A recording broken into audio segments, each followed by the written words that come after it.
A better route. Chapter 78. Naruto looked at the gates of the leaf and gave a deep sigh of relief. He'd been waiting for this day for the past 3 years. The closest he'd gotten to being in the leaf was seeing his friends and, while it was better than nothing, it just wasn't close enough. They'd already dropped Gaara off in the hidden sand and his siblings were psyched to see him again.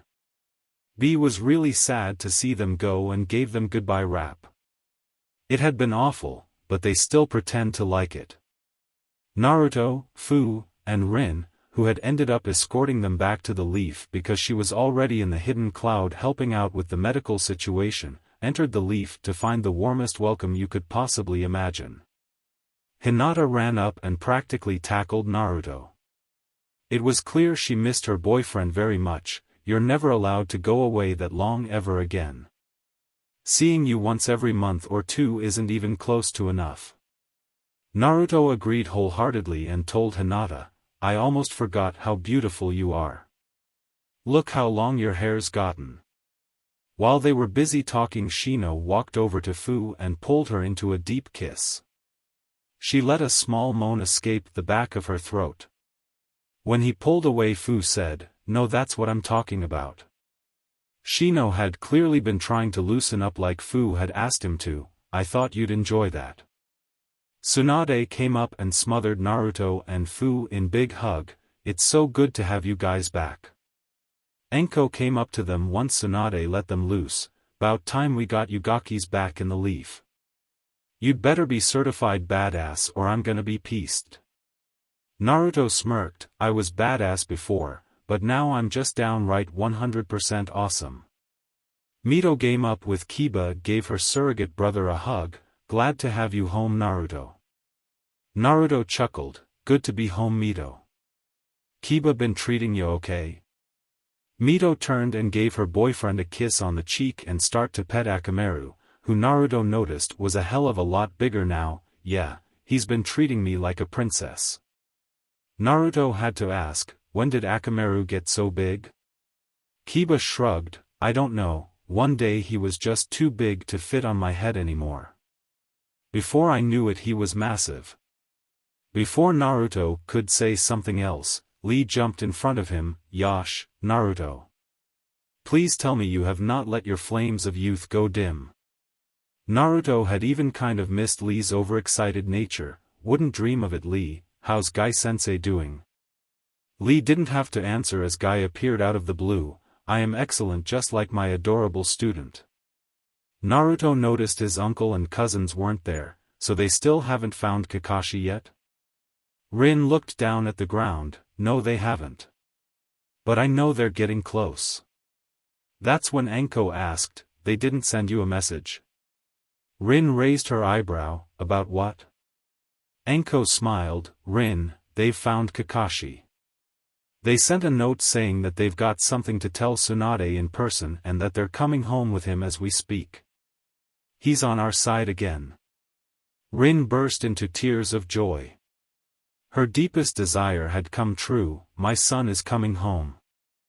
Kakashi felt very nervous about walking back into his old village. He had left this place like a coward and now he was just supposed to walk back in like nothing had happened. There was this deep fear inside of him that everyone was going to hate him. Still, this was something he had to do. This time he was going to make the right choice. On a side note, he was helping Odachi walk the few feet to the gate as they decided him riding in on a snake wasn't a good idea. Obito was also very nervous, but about very different things. He had found out the true identity of the Akatsuki leader, and to say he was shocked would be an understatement. Even Conan didn't really know the truth. Not to mention the fact that he had to tell Tsunade that Jiraiya had died. Just the thought of that made him clutch the scroll with Jiraiya's body in it very tightly. Ma and Pa were still on his shoulders with sad looks on their faces. With fear in their hearts, they walked into the hidden leaf unsure of what to expect. What they got Kakashi had never expected. All of his friends and family had gathered at the gate and there wasn't anger in their eyes, there was happiness that he'd come home. Itachi went over and leaned on his brother so that Kakashi could start talking to everyone. Rin slowly walked over to him and raised his hand to touch him, almost like she was trying to make sure that this wasn't a dream. She started to cry and held him as tightly as she could. Do you have any idea how scared I was? I thought that you could have died. He hugged her back. I'm sorry, Mom. I was really stupid. Rin looked up in surprise. Kakashi, you're talking normally. Kakashi laughed. Yeah, I've changed a lot. Rin put a gentle hand to his face. Well, then we're going to have a lot of catching up to do. Tsunade saw Konan and asked, who are you and why does it seem like I've seen you somewhere before? Konan remembered Tsunade vaguely as well. After a battle with the Hidden Rain you met me and my friends right before Jiraiya/Sensei took us in. Tsunade nodded. That's right, the orange-haired one, you, and that kid with the Rinnegan. Is that the big news? Did Jiraiya find you and want you to come back here? Wait, where is Jiraiya? Why do you have his toads on your shoulders? Obito showed her the scroll in his hand. Tsunade. Tsunade knew the scrolls that were designed for sealing bodies all too well. No. Please tell me he's not dead. Mito was there as well and her eyes began to water. Dad's dead? Ma and Pa jumped off Obito's shoulder and in front of them, he told us to tell you guys goodbye for him. He loved both of you very much. Called you guys his heims till the end. Tsunade wanted with all her heart to break down crying at this moment, but she needed to stay strong for her daughter right now. She knelt by her and he held her close while barely being able to choke out, how? Obito asked her, do you ever remember him telling you about a prophecy that the toads told him back when he was in the mountains?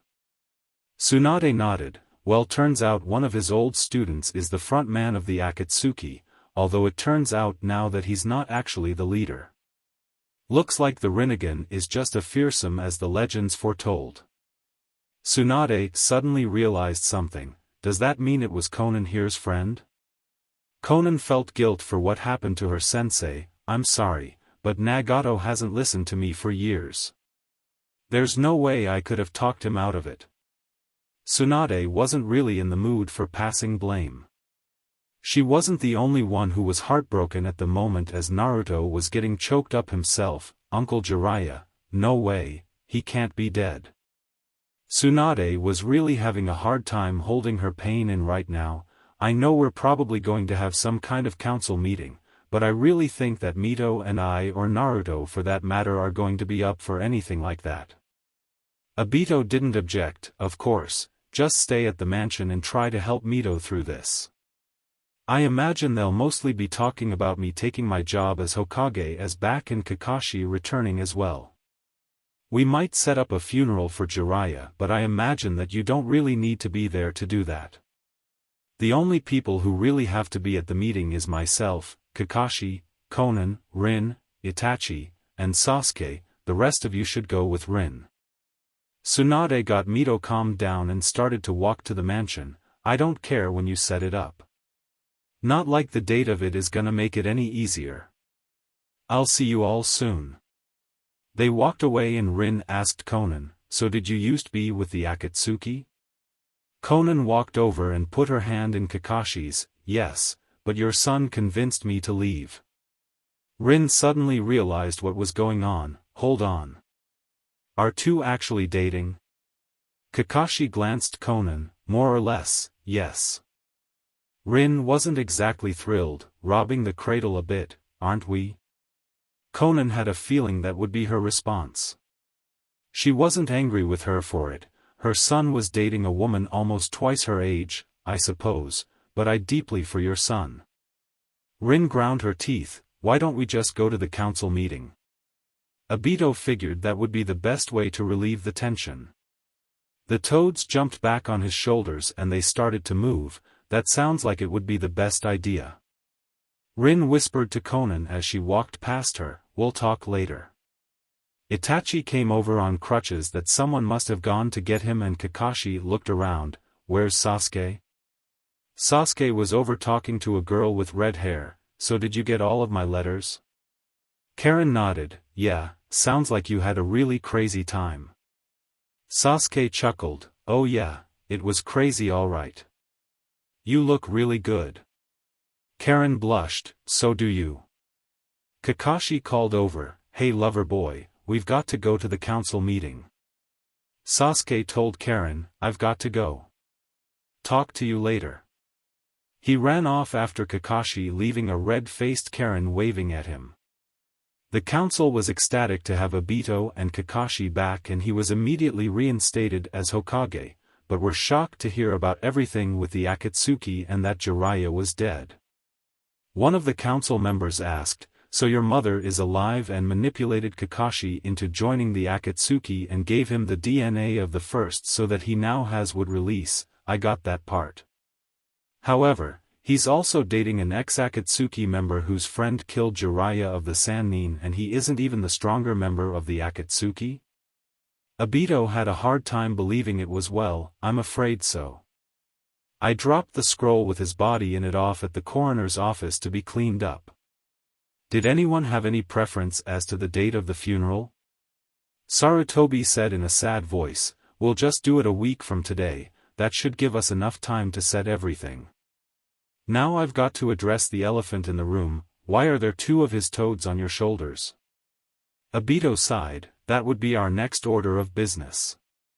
Jiraiya wanted Naruto to begin his sage training. A councilman asked, but he's been tailed beast training. Wouldn't that be a step backwards? Obito wasn't that naive. We don't want him to become too reliant on the power of his tailed beast, as that can be very dangerous if he were cut off from its power for some reason. Not to mention the fact that this time could also be used to help in his wind training as well. Sarutobi wondered, should we really send him out so soon after being on a 3-year trip? Also, we do have to discuss some kind of punishment for Kakashi. While he was manipulated, we still just can't let him leave the village and at least giving him some kind of repercussion, and it's not like we can just let his girlfriend wander aimlessly around the village either. I don't mean to offend the girl, but she can't just join us from the world's most dangerous organization, so we should really keep an eye on her. Obito knew that was a legitimate issue. Looks like this was gonna be a hell of long meeting. See you next Monday.